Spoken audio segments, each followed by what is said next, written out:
Praise the Lord. Hallelujah. கர்த்தருக்கு மகிமை உண்டாவதாக. இந்த நாளில் தேவன் கொடுத்த செய்தியின் தலைப்பு கர்த்தரை சேவிப்போம். யோசுவாவின் புஸ்தகம் 24வது அதிகாரம் 15வது வசனத்தை நாம் 2வது பகுதியை வாசிப்போம். யோசுவா 24:15. கர்த்தரை சேவிக்கிறது உங்கள் பார்வைக்கு ஆகாததாய் கண்டால் பின்னை யாரை சேவிப்பீர்கள் என்று இன்று தெரிந்து கொள்ளுங்கள். நதிக்கு அப்புறத்தில் உங்கள் பிதாக்கள் சேவித்த தேவர்களை சேவிப்பீர்களோ, நீங்கள் வாசம் பண்ணுகிற தேசத்து குடிகளாகிய எமோரியரின் தேவர்களை சேவிப்பீர்களோ, நானும் என் வீட்டாருமோ வென்றால் கர்த்தரையே சேவிப்போம் என்றார். இங்கே யோசுவா சொல்லுகிறார், நானும் என் வீட்டாருமோ வென்றால் கர்த்தரையே சேவிப்போம். ஆண்டவர் யோசுவா சொல்றாரு, நம்மளை எகிப்து தேசத்திலிருந்து நம்ம ஜனங்களை ஆண்டவர் கானான் தேசத்திற்கு அழைத்து வந்தார். அந்த எகிப்து தேசத்தில் எவ்வளவோ மக்கள் பாடுகளை அனுபவித்தார்கள், துன்பங்களை அனுபவித்தார்கள். எவ்வளவோ அவர் இஸ்ரவேலுடைய ஜனங்கள் கூக்குரல் தேவனுடைய சமூகத்தை எட்டினது. ஆனால் இங்கே சொல்கிறார், எல்லாவற்றையும் சொல்லிட்டு யாரை நீங்கள் சேவிப்பீர்கள். அதில் ஃபஸ்ட்டு முதலேருந்து வாசிங்க, சென்டென்ஸா. கர்த்தரை சேவிக்கிறது, கர்த்தரை சேவிக்கிறது உங்கள் பார்வைக்கு ஆகாததாய் கண்டால், உங்கள் பார்வைக்கு ஆகாததாய் கண்டால். பாருங்க, கர்த்தரை சேவிக்கிறது. எவ்வளவோ நன்மையான காரியங்களை தேவன் நம்முடைய வாழ்க்கையிலே செய்திருக்கிறார். அப்படிப்பட்ட தேவனை விட்டு நம்ம யாரை நாம் சேவிப்போம். அடுத்து வாசிங்க. பின்னை யாரை சேவிப்பீர்கள் என்று இன்று தெரிந்து கொள்ளுங்கள். இன்று தெரிந்து கொள்ளுங்கள். நதிக்கு அப்புறத்தில் உங்கள் பிதாக்கள் சேவித்த தேவர்களை சேவிப்பீர்களோ, நீங்கள் வாசம் பண்ணுகிற தேசத்து குடிகளாகிய எமோரியரின் தேவர்களை சேவிப்பீர்களோ, நானும் என் வீட்டாருமோ வென்றால் கர்த்தரையே சேவிப்போம் என்றார். யோசுவா சொல்லுகிறார், எல்லா காரியங்களையும் செய்துவிட்டு சொல்லிவிட்டு ஜனங்களுக்கு அறிவித்துவிட்டு, நானும் என் வீட்டாருமோ வென்றால் கர்த்தரையே சேவிப்போம். இந்த மாதிரி ஒரு வைராக்கியம் ஒவ்வொருடைய கிறிஸ்துவருடைய குடும்பங்களிலும் இருக்க வேண்டும். ஒவ்வொரு கிறிஸ்தவனுக்கும் இருக்க வேண்டிய ஒரு வைராக்கியம், நானும் என் வீட்டாருமோ வென்றால் கர்த்தரையே சேவிப்போம். நம்முடைய தேவன் கர்த்தர் எல்லா தேவர்களிலும் பெரியவராயிருக்கிறார். இந்த உலகத்தில் உள்ள எல்லா தேவனுக்கும் நம்முடைய தேவன் பெரியவராயிருக்கிறார். இதை தான் இங்கே யோசுவா சொல்கிறாரு. நம்மளை எகிப்து தேசத்திலேருந்து அழைத்து வந்தார், எவ்வளோ பாடுகளிலிருந்து நம்மளை மீட்டு வந்தார், சிவந்த சமுத்திரத்தை கடக்க செய்தார். அந்த சிவந்த சமுத்திரத்தை கடக்க செய்து இந்த நாளில் வனாந்தரத்திலே மன்னாவை கொடுத்தார், காடைகளை கொடுத்தார். இப்படிப்பட்ட தேவனை விட்டுவிட்டு நாம் யாரை சேவிப்போம்? ஆனால் நானும் என் வீட்டாருமோ வென்றால் கர்த்தரையே சேவிப்போம் என்று இங்கே யோசுவா சொல்லுகிறார். நாம் தேவன் நம்முடைய வாழ்க்கையில் எவ்வளவோ நன்மையான காரியங்களை தேவன் செய்திருக்கிறார், எண்ணிறந்த காரியங்களை செய்திருக்கிறார். நாம் எல்லாரும் பிரித்தெடுக்கப்பட்ட சந்ததி. இந்த உலகத்தில் உள்ள மக்களுக்கும் நமக்கும் வித்தியாசம் உண்டு. நமக்குள்ளார இருக்கிற பரிசுத்த ஆவியானவர் வித்தியாசமானவர். உலகத்தோடு உள்ள மக்களோடு நம்மை ஒரு நாளும் ஒப்பிட்டு பேசவே முடியாது. ஏன்னா இந்த மண் பாண்டத்தில் பெற்றிருக்கிற விலையேறப்பட்ட பரிசுத்த ஆவியானவர் நமக்குள் இருக்கிறார். சரிங்களா? நம்ம ஒவ்வொருவரும் இயேசு கிறிஸ்துவை ஏற்றுக்கொண்ட ஒவ்வொருவரும் பிரித்தெடுக்கப்பட்ட சந்ததியாய் இருக்கிறோம். யோசுவா தேவன் செய்த சில நன்மையான காரியங்களை குறித்து சொல்லுகிறதை நம்ம பார்க்கலாம். என்னென்ன நன்மையான காரியங்களை நம்முடைய வாழ்க்கையிலே செய்தார் என்பதை யோசுவா அங்கே சொல்லுகிறதை நாம் பார்க்க முடியும். யோசுவாவின் புஸ்தகம் 24வது அதிகாரம் 12லிருந்து 15 வசனங்களை வாசிக்க கேட்போம். என்ன நன்மையான காரியங்களில் தேவன் நம்முடைய வாழ்க்கையில செய்திருக்கிறார். எமோரியரின் 2 ராஜாக்களையும் உங்கள் பட்டயத்தாலும் உங்கள் வில்லாலும் நீங்கள் துரத்தவில்லை. பாருங்க, அங்க 2 ராஜாக்கள் இருக்கிறாங்க. யார் யாரு பாசிங்க? எமோரியரின் 2 ராஜாக்களையும் உங்கள் பட்டயத்தாலும் உங்கள் வில்லாலும் நீங்கள் துரத்த. பாருங்க, அந்த 2 ராஜாக்கள் இருக்காங்க. எமோரியர்ல 2 ராஜாக்கள் இருக்காங்க. அந்த 2 ராஜாக்களையும் உங்கள் பட்டயத்தினாலும் அம்பினாலும் வில்லுனாலும் அவங்களை நீங்க ஜெயிக்கல.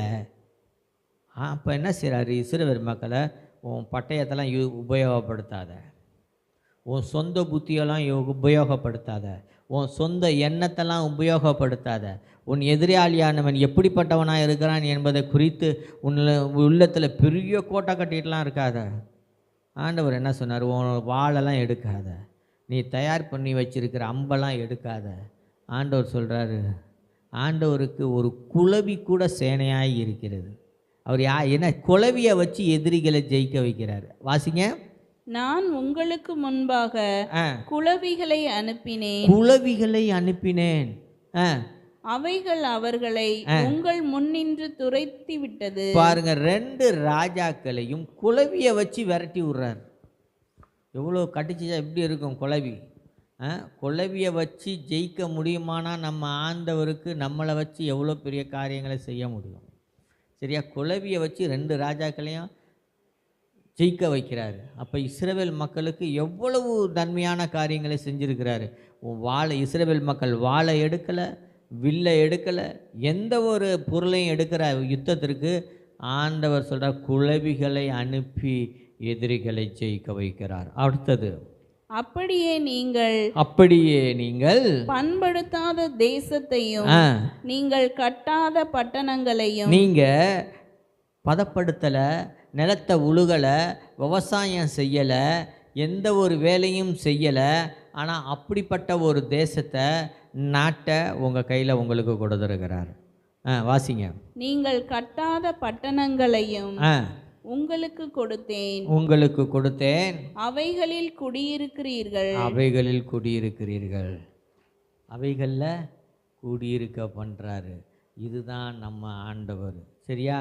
பாருங்கள் என்ன செய்கிறாரு பாருங்கள். நீங்கள் எந்த ஒரு வேலையும் செய்யலை, உங்களுக்காக கர்த்தர் யுத்தம் பண்ண கொண்டு இருக்கிறார். நானும் என் வீட்டாருமா வென்றால் கர்த்தரையே சேவிப்போம் என்று யோசுவா சொன்னதுக்கு காரணம் தேவன் அப்படிப்பட்டவராய் இருக்கிறார். நன்மையான காரியங்களை நம்முடைய வாழ்க்கையில் செய்கிறவராய் இருக்கிறார். அடுத்து வாசிங்க. நீங்கள் நடாத திராட்சை தோட்டங்களின் பலனையும், நீங்கள் நடவே இல்லை, நீங்கள் பயிர் பண்ணலை, திராட்சை செடியை வைக்கலை, விதை போடலை, ஒன்றுமே பண்ணலை. ஆனால் யாரோ ஒருத்தர் அந்த செடியை நட்டார், கனி வந்துச்சு, அதை நீங்கள் இப்பொழுது நன்மையான காரியங்களை அனுபவித்து கொண்டு இருக்கிறீர்கள். கர்த்தரை தெய்வமாக கொண்ட ஜனம் பாக்கியம் உள்ளதாக இருக்கிறது. ஆமென். அதை தான் இங்கே சொல்கிறார் யோசுவா. அப்புறம் வாசிங்க. ஒளிவு தோப்புகளின் பலனையும் புசிக்கிறீர்கள் என்றார். ஆகையால் நீங்கள் கர்த்தருக்கு பயந்து அவரை உத்தமமும் உண்மையுமாய் சேவித்து உங்கள் பிதாக்கள் நதிக்கு அப்புறத்திலும் எகிப்திலும் சேவித்த தேவர்களை அகற்றிவிட்டு கர்த்தரை சேவியுங்கள். இன்னைக்கு ஆண்டவர் நம்மளை பார்த்து ஒரு காரியத்தை சொல்றார். இந்த உலக காரியங்கள் எல்லாம் நீங்கள் பெருசாக நினைக்கக்கூடாது. இந்த உலகத்தில் எவ்வளவோ தேவர்கள் இருக்கலாம், அதெல்லாம் ஒதுக்கி விட்டுட்டு நீங்கள் கர்த்தரை தெய்வமாக கொண்டு கர்த்தரையே சேவிக்க வேண்டும் என்று சொல்லுகிறார். சங்கீதம் 33:12 வாசியுங்கள்.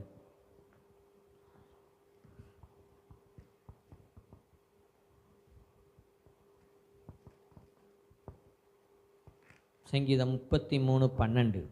கர்த்தரை தங்களுக்கு தெய்வமாக கொண்ட ஜாதியும். இங்கே யோசுவா சொன்னாரு, என்ன சொல்றாரு? நானும் என் வீட்டாருமா வென்றால் கர்த்தரையே சேவிப்போம். ஏன்னா அவர் அவ்வளோ நன்மையான காரியங்களை செஞ்சிருக்கிறாரு. இந்த உலகத்தில் உள்ள தேவர்களை பார்க்கிலும் என் தேவன் கர்த்தர் பெரியவராக இருக்கிறாரு, அதனால் நான் அவரை விடவே மாட்டேன் அப்படின்னு சொல்கிறாரு. இங்கே தாவீது எழுதுறாரு, கர்த்தரை தங்கள் தெய்வமாக கொண்ட ஜாதியும் அவர் தமக்கு சுதந்திரமாக தெரிந்து கொண்ட ஜனமும் பாக்கியம் உள்ளது. கர்த்தர் உங்களை என்னையும் தெரிஞ்சுக்கிட்டார். அப்போ யார்? நம்மெல்லாம் பாக்கியம் உள்ளவர்களாக இருக்கிறோம். சரிங்களா? கர்த்தர் நாம் அவரை தெரிஞ்சு கொள்ளவில்லை, அவர் தான் நம்மை தெரிந்து கொண்டார். நாம் தேவனை தெரிந்து கொள்ளவில்லை, கர்த்தர் நம்மை தெரிந்து கொண்டார். இதை தான் இங்கே சங்கீதத்தில் எழுதுகிறாரு. கர்த்தர் தங்களுக்கு தெய்வமாக கொண்ட ஜாதியும் அவர் தமக்கு சுதந்திரமாக தெரிந்து கொண்ட ஜனமும் பாக்கியம் உள்ளது. கர்த்தரை தெய்வமாக கொண்ட ஜனம் பாக்கியம் உள்ளவர்கள். நாம் பாக்கியம் உள்ளவர்கள், ஏன்னா கர்த்தர் நமக்கு தெய்வமாக இருக்கிறார். சங்கீதம் 65:4 வாசிங்க.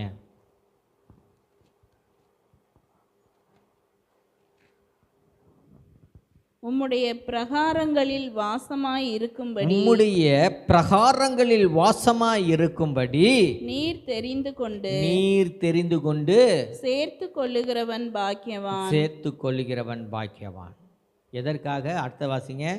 உம்முடைய பரிசுத்த ஆலயமாகிய உம்முடைய பரிசுத்த ஆலயமாகிய உமது வீட்டின் நன்மையால் திருப்தியாவோம். தேவனுடைய வீட்டில் நம்ம எல்லாரும் என்ன செய்வோம்? போஜனம் சாப்பிட்டு நல்லா திருப்தி ஆகும். இது தேவனுடைய வீடு.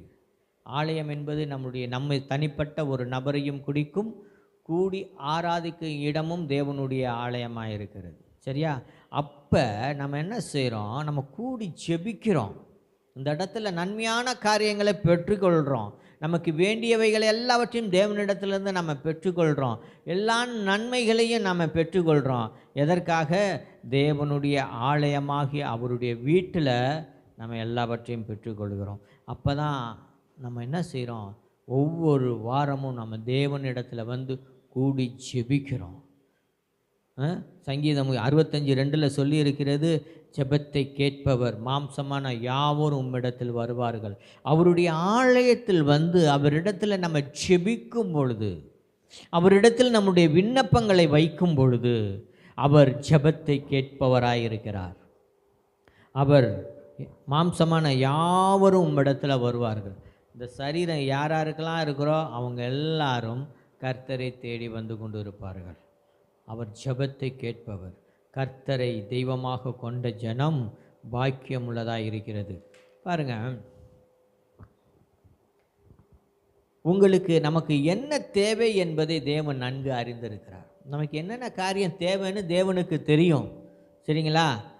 உங்களுக்கு என்ன தேவை என்பது தேவனுக்கு தெரியும். நீங்கள் ஜெபிக்கும் போது கர்த்தர் கேட்கிறார். நீங்கள் கர்த்தரை நம்பும்போது கர்த்தர் உங்களுக்கு வேலை செய்கிறார். நீங்கள் நன்றி சொல்லும் பொழுது, நீங்கள் நன்றி சொல்லும்போது கர்த்தர் இன்னும் அதிகமான நன்மைகளை செய்கிறார். கிறிஸ்தவர்களை இப்படிப்பட்ட காரியங்களை நம்ம தேவனிடத்துலேருந்து நம்ம பெற்றுக்கொள்ள முடியும். எப்போ? தேவனுடைய ஆலயத்திற்கு நம்ம வரும்பொழுது, தேவனிடத்தில் நாம் விண்ணப்பங்களை வைக்கும் பொழுது, கர்த்தரை நம்பி அவரிடத்துல நம்ம காரியங்களை சொல்கிறோம். அப்போ அவர் நம்ம ஜெபத்தை கேட்கிறார். மாம்சமான யாவரும் அவரிடத்தில் வருவார்கள். நம்முடைய ஜெபங்கள் எல்லாவற்றையும் தேவன் அறிந்திருக்கிறார். அதிகமாய் அறிந்திருக்கிறார். எதற்கு சபைக்கு கூடி வருகிறோம்? தேவனுக்கு நன்மை, நமக்கு தேவன் செய்த நன்மைகளுக்கு நன்றி சொல்கிறோம் தேவனிடத்தில். ஆண்டவர், இந்த வாரம் முழுவதும் எங்களை நீங்கள் பாதுகாத்தீங்க, வழி நடத்துனீங்க, எவ்வளவோ மகத்துவமான காரியங்களை எங்கள் வாழ்க்கையில் நீங்கள் செஞ்சீங்க அப்படின்னு சொல்லி தேவனுக்கு நன்றி செலுத்துகிற இடம் தேவனுடைய ஆலயம். ஆராதனை செய்கிற இடம் தேவனுடைய ஆலயம். இன்றைக்கு ஒரு பெரிய பிரச்சனை, இன்றைக்கி யாரையுமே பிசாசானவன் ஜெபிக்க விடுறதே கிடையாது. கிறிஸ்தவர்களை ஜெபிக்க விடாமல் பிஸியாக வைத்திருக்க வேண்டும் என்பது பிசாசின் மிகப்பெரிய கவலையாக இருக்கிறது. இவனை ஜெபிக்க விட்டுறக்கூடாதுடா, எப்படியாவது தடுத்துடணும், இவனை இன்றைக்கி பைபிள் வாசிக்கக்கூடாது, இவனை அப்படியே உனக்கு பிஸியாக வச்சுக்கணும், அங்கே ஓடணும், இங்கே ஓடணும், இதை செய்யணும், அதை செய்யணும், இதை செய்யணும், ஜெபம் பண்ணியா நேரமே கிடையாது அப்படின்ற ஒரு வாழ்க்கை அந்த பிஸியாக வச்சுருக்கிறான். பிஸியாக இல்லைன்னா பிசாசானவன் கவலைப்படுவானா, ஐயோ இவனுக்கு ஜெபம் பண்ணிட்டானே அப்படின்னு சொல்லி என்ன செய்வானா? கவலைப்படுவானா. சரியா?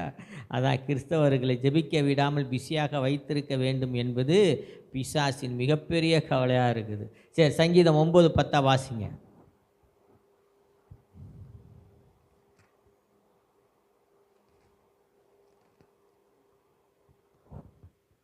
கர்த்தாவே கர்த்தாவே உம்மை தேடுகிறவர்களை உம்மை தேடுகிறவர்களை நீர் கைவிடுகிறதில்லை. நீர் கைவிடுகிறதில்லை. தேவனை தேடுற பொழுது அவர் ஒரு நாளும் கைவிடவே மாட்டார்.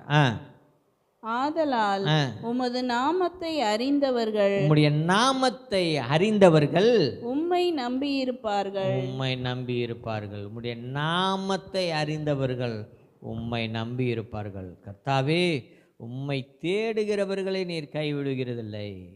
கைவிடவே மாட்டார். அவரை தேடுவீங்கன்னா கர்த்தரை கண்டடைவீர்கள். சரிங்களா? ஆதலால் உமது நாமத்தை அறிந்தவர்கள் உம்மை நம்பி இருப்பார்கள். இயேசு கிறிஸ்துவின் நாமத்தை அறிந்த நாம் அவரை நம்பி இருக்கிறபடினால அவர் ஒரு நாளும் நம்மை கைவிடவே மாட்டார். பெரும்பாலும் சபைக்கு வருகிறவர்கள் எதற்காக வராங்க? கடன் தீர வராங்க. கடனாக இருக்கிறவங்க சபைக்கு வந்துட்டு கடனெல்லாம் பார்ப்பாங்க. ஆண்டவரே, எனக்கு இவ்வளோ பிரச்சனை இருக்குது, இவ்வளோ கவலை இருக்குது, இவ்வளோ வியாதி இருக்குது, இவ்வளோ துன்பம் இருக்குது, என்ன செய்கிறது? வாங்க சபைக்கு வாங்க அப்படின்னு வருவாங்க. கடன் தீர்ந்த உடனே போயிடுவாங்க. கடனோடு வருவாங்க. ஆண்டவர்கிட்ட ஜெபம் பண்ணுவாங்க. ஆண்டவர் கடனெல்லாம் தீர்ப்பார். என்ன செய்வாங்க? கடனெல்லாம் தீர்ந்தோன்னே சபைக்கு வர மாட்டாங்க, போயிடுவாங்க. வியாதியோடு வருவாங்க.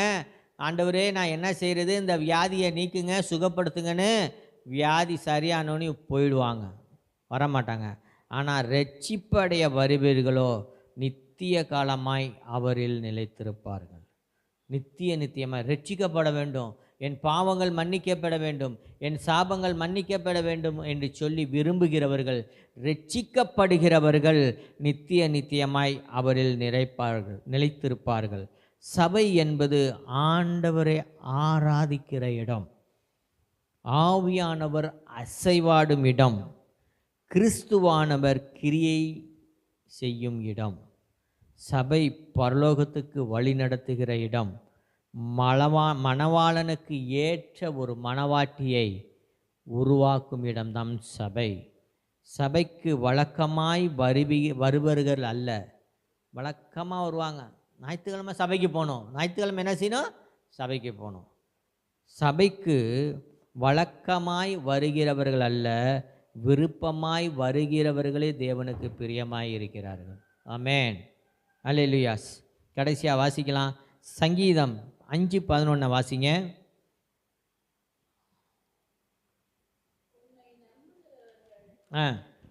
உம்மை நம்புகிறவர்கள் யாவரும் சந்தோஷித்து உம்மை நம்புகிறவர்கள் யாவரும் சந்தோஷித்து என்னாலும் கம்பீரிப்பார்களாக. என்னாலும் கம்பீரிப்பார்களாக. பாருங்க, அவரை நாம் எந்த அளவுக்கு நேசிக்கிறோமோ அந்த அளவுக்கு நம்ம மகிழ்ச்சியாக இருப்போம். பாருங்க, ஒரு பக்தியுள்ள ஒரு மனுஷன் இருந்தான். பக்தியுள்ள 100க்கு அதிபதி ஒரு பக்தியுள்ள மனுஷன். அவரை பாருங்கள், அப்போஸ்தலர் 10:1-4 வாசிக்கும் பொழுது 100க்கு அதிபதி கொர்நேலியுன்னு ஒரு மனுஷன் இருந்தார். அவர் பாருங்கள், பக்தி, நிறைய பக்தி, குடும்பமே பக்தியான குடும்பம். பக்தி உள்ள குடும்பமாக இருக்கும் பொழுது தேவன் தம்முடைய தூதனை அனுப்பி அவருக்கு உதவி செய்கிறார். வேதம் சொல்லுகிறது, அதை தான் சொல்லுகிறது. வாசிக்கலாம். அப்போஸ்தலர் 10:1-4 வசனங்களை நாம் வாசிக்க கேட்போம். இத்தாலியா பட்டாளம் எண்ணப்பட்ட பட்டாளத்திலே, இத்தாலியா பட்டாளம் என்ற பட்டணத்திலே 100க்கு அதிபதியாகிய கொர்நேலியு என்னும் பேர் கொண்ட கொர்நேலியு என்ற ஒரு பேர் கொண்ட ஒரு மனுஷன் செசரியா பட்டணத்திலே இருந்தான்.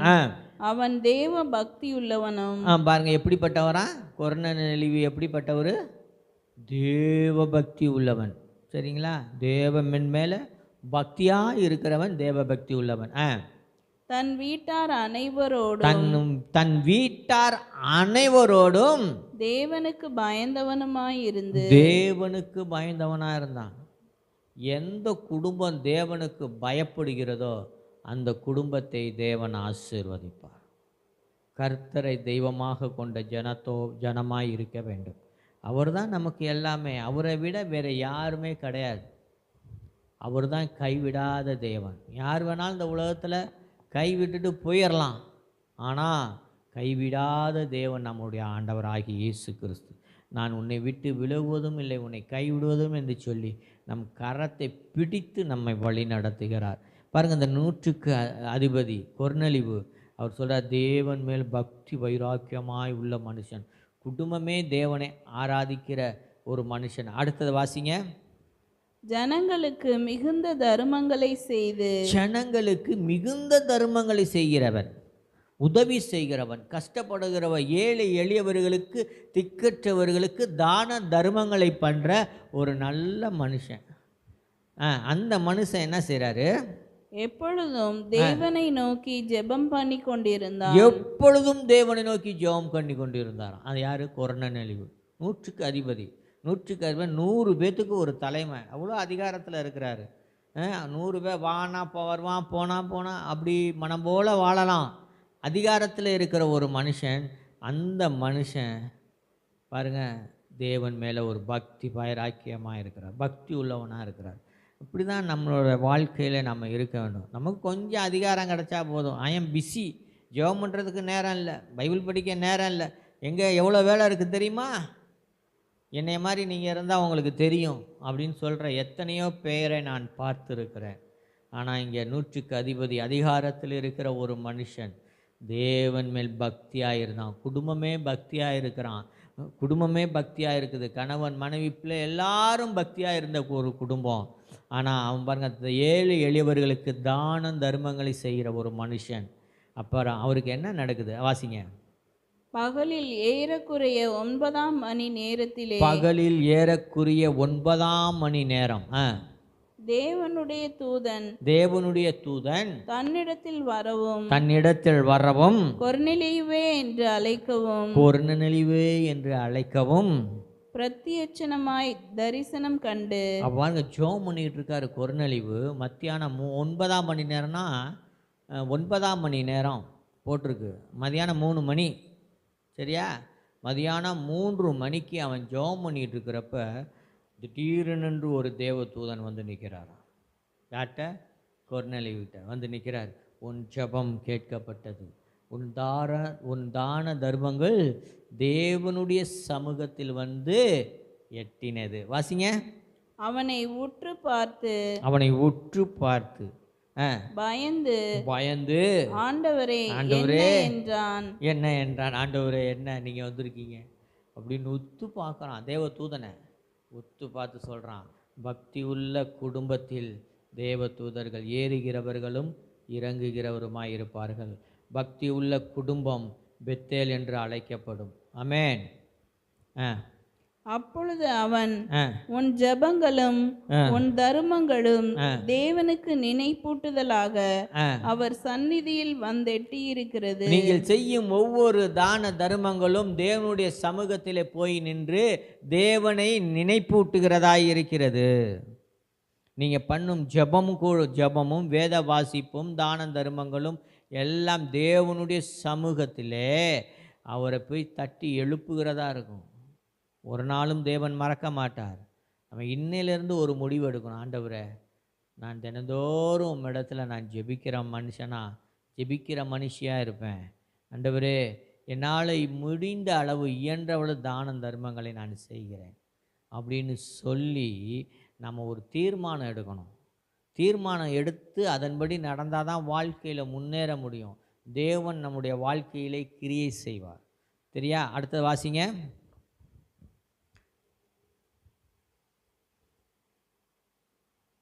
உன் தான தர்மங்கள் தேவனுடைய சமூகத்தில் வந்து எட்டினது.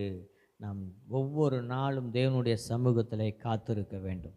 பெத்தேல் இது தேவனுடைய வீடு, இது தேவனுடைய வீடே இல்லாமல் வேறல்ல அப்படின்னு சொல்லி தேவனே சாட்சி கொடுக்க வேண்டும். நம்மளை குறித்து தேவன் சாட்சி கொடுக்க வேண்டும். உன் தான தர்மங்கள் தேவனுடைய சமூகத்தில் வந்து எட்டினது அப்படின்னு சொல்லி தேவன் நம்மை குறித்து தேவன் சாட்சி சொல்ல வேண்டும். அப்படிப்பட்ட ஒரு பரிசுத்தமான வாழ்க்கை நமக்கு உண்டாயிருக்க வேண்டும். நம்முடைய ஒவ்வொரு நாளும் ஜெபிக்கணும், வேதம் வாசிக்கணும், தான தர்மங்களை செய்யணும், தேவனுடைய வார்த்தைக்கு கீழ்ப்படுகிறவராய் இருக்க வேண்டும். அப்படியே கண்களை மூடி நாம் ஜெபிக்கலாமா? எங்கள் அன்பின் பரலோக பிதாவே, இந்த நாளுக்காக நேரத்துக்காக உமக்கு நன்றி செலுத்துகிறேன். இந்த நாளில் ஆண்டவரே நீர் பேசிய உம்முடைய வார்த்தைகளுக்காக நன்றி. நானும் என் வீட்டாருமோ வென்றால் கர்த்தரையே சேவிப்போம். இந்த வசனத்தின்படி ஆண்டவரே என்னாலும் உம்மை எங்கள் குடும்பம் சேவிக்க கிருபை செய்யுங்க. எல்லா பிரிவினை பிசாசுகளை இயேசு கிறிஸ்துவின் நாமத்தில் நான் கட்டிந்து கொள்ளுகிறேன். எல்லா போராட்டங்களும் இயேசு கிறிஸ்துவின் நாமத்தினால் நீக்கி போடுகிறோம் ஆண்டவர். எங்கள் நிந்தையெல்லாம் அகற்றி விடுகிறீர் ஆண்டவரே. நன்றியோடு ஸ்தோத்தரிக்கிறோம், துதிக்கிறோம். சபையை ஆசீர்வதிங்க, ஆசீர்வதிங்க. இந்த கல்லின் மேல் என் சபையை கட்டுவேன்னு சொன்னீங்களே அப்பா, இந்த கல்லின் மேல் சபையை கட்டுவுகிறவர் நீர் ஆண்டவரே. சபையை எழுப்புகிறவர் நீர், ஆத்துமாக்களை கொடுக்கிறவர் நீர் ஆண்டவரே. இந்த கல்லின் மேல் என் சபையை கட்டுவேன் என்று சொன்னவர் வாக்கு மாறாத தேவன் ஆண்டவரே. இப்பொழுது நீர் பேதுருவாய் இருக்கிறாய் என்று சொன்னீங்க ஆண்டவரே. தகப்பனே, உன்னுடைய படகு காலியாக இருக்குது, ஆழத்தில் வலையை போடு, உனக்கு திரளான மீன்களை கொடுப்பேன் என்று சொன்னீங்க ஆண்டவரே. மரண பள்ளத்தாக்கில் இருக்கிற ஆத்துமாக்களை எங்களுக்கு கொடுக்கும்படி ஆட்சேபிக்கிறேன். இந்த சபையை கட்டும்படி ஆட்சேபிக்கிறேன். வார்த்தையினாலே கட்டுங்க ஆண்டவரே, உடைய வார்த்தையினால கட்டுங்க, அபிஷேகத்தினால் நிரப்புங்க. வருகிற ஒவ்வொருவரையும் ஆசீர்வதிங்க, வந்திருக்கிற ஒவ்வொருவரையும் ஆசீர்வதிங்க. உடைய நாம மகிமைப்படட்டும். அபிஷேகத்தினால் நிரப்புங்க ஆண்டவரே. ஒருவரும் இங்கேருந்து வெறுமையாய் போகக்கூடாது. தேவ பிரசன்னம் பாதுகாக்கட்டும் ஆண்டவர். தகப்பனே, இந்த நேரத்தில் ஆண்டவரே இஸ்ரேல் பிரதருக்காய் நாங்கள் செபிக்கிறோம். இஸ்ரேல் பிரதரை ஆசீர்வதிங்க ஆண்டவரே. இஸ்ரேல் பிரதருக்கு அந்த எலும்பு முறிவு எல்லாம் ஏற்பட்டு மிகவும் ஆண்டவரே மோசமான நிலைமையில் அவர் ஆஸ்பத்திரியில் அனுமதிக்கப்பட்டு இருக்கிறார். தேவரீர் அவர்களுக்கு மனம் இறங்குங்க. உடைய ஊழியத்தை செய்கிற உடைய மகனுக்கு கிருபை செய்யுங்க, ஜீவனை கொடுங்க ஆண்டவரே. அந்த விபத்து ஏற்படுவதற்கு முன்பாக எப்படி ஆரோக்கியமாய் இருந்தாரோ அந்த நிலைமைக்கு மறுபடியுமாய் நீர் புதுப்பிக்கும்படி ஆட்சேபிக்கிறேன்ப்பா. அவருடைய வாழ்க்கையை ரீஸ்டோர் பண்ணுங்க ஆண்டவரே, புதுப்பிங்க ஆண்டவரே. நன்றி செலுத்துகிறோம். தொடர்ந்து உடைய நாம மகிமைப்படட்டும். மீட்பெரும் இரட்சகருமாய் இருக்கிற இயேசு கிறிஸ்துவின் நாமத்தில் செபிக்கிற நல்ல பிதாவே, ஆமேன், ஆமேன். இப்பொழுது கர்த்தருடைய பந்திக்கு போவோம். எல்லாம் ஒவ்வொருவரும் மனம் பொருந்தி சந்தோஷமாக எந்த பகையும் இருக்கக்கூடாது. ஆமேன். எல்லாம் கை கோட்டு கை குடித்து சமாதானமாக கர்த்தருடைய பந்தியிலுக்கு இருக்கணும்.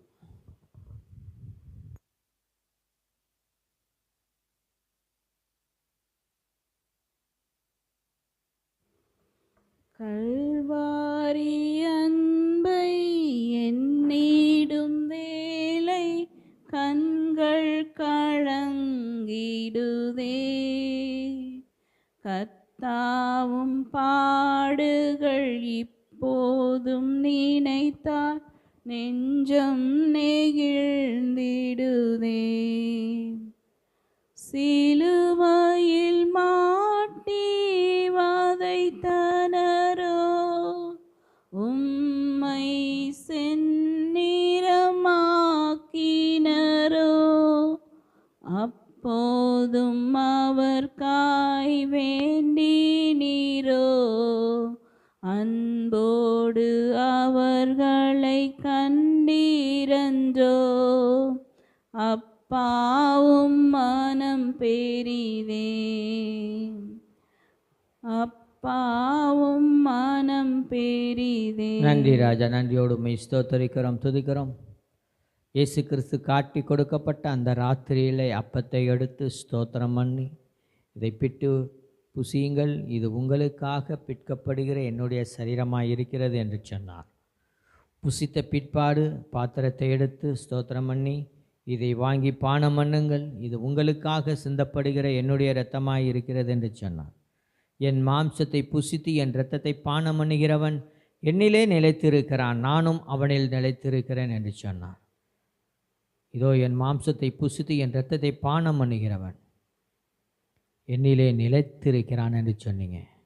இதோ உம்முடைய சரீரமாகிய ஆண்டவரே, உம்முடைய சரீரத்தை இப்பொழுது நாங்கள் புசிக்கிறோம் அப்பா. இதோ உம்முடைய இரத்தத்தை இப்பொழுது நாங்கள் பானம் பண்ணுகிறோம்.